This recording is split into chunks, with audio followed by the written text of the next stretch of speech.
Bien sûr qu'il y a de la communication, ça fait partie de la guerre.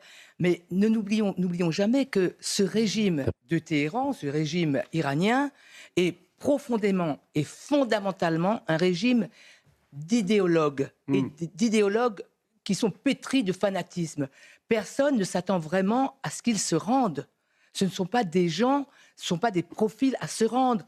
Même pas de comparaison à voir ce qui s'est passé, par exemple, en Afghanistan en 2001, où les Américains avaient quelqu'un de tout près, c'était Karzai, qui sont assis sur le trône et qui était un peu corrompu, ça on le sait. Mais aucun parallèle par rapport aux voisins irakiens, on y revient sans cesse, parce que l'idéologie n'était pas à ce point imbriquée dans le système et la manière de penser. Donc qu'il reste jusqu'au bout prêt à se faire étendre, entre guillemets, ça n'étonnerait personne. Je voudrais souligner une chose.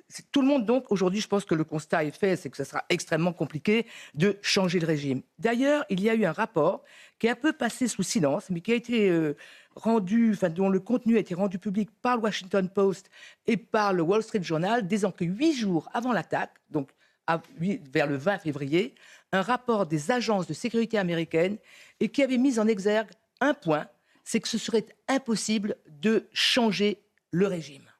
Vrai, faux, esbrouf ou pas? Est-ce que les paramètres examinés à ce moment-là pour ce rapport sont basés sur ce que nous voyons et cette force de frappe, mais vraiment à 100% sur le terrain, jour et nuit?